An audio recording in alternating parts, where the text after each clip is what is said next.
Welcome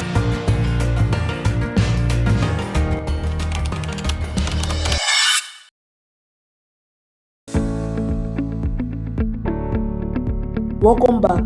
In this video, I'll be showing you how to create this stone paper effect on Pixellab. If you are new to this channel, consider subscribing for more design tips and inspiration. Don't forget to hit the like button and leave a comment below.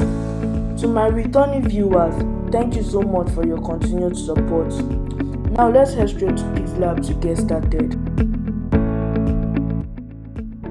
Okay, this is Pixellab interface. The first thing is to delete the default text, and next we'll be adding the image we'll be using for this particular design. So we'll go to import and add the image. So for the course of this video, I'll be working with this particular image.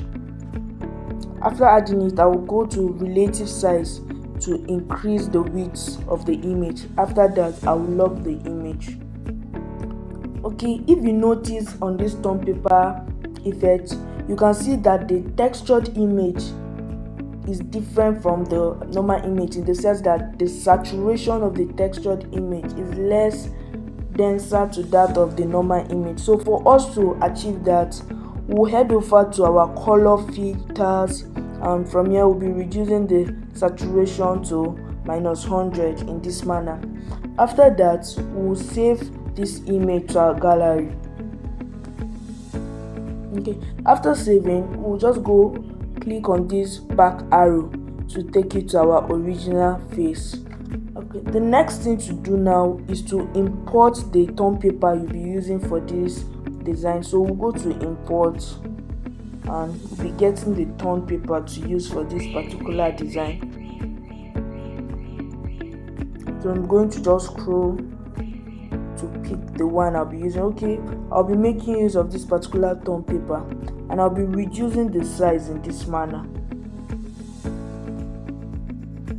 Okay, from here I'm going to slightly rotate this stone paper, and I'll be placing it to the location I actually want it to be. I'll reduce it a little bit and increase the width in this manner. Okay, after that, I'll be downloading this stone paper on a transparent background. So for us to achieve that, I will go over here and turn off the visibility of the image. After that, I'll be introducing the transparent background like this.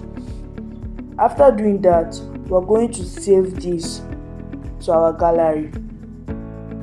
Okay, so the next thing is to delete this stone paper and turn on the visibility of the image in this manner.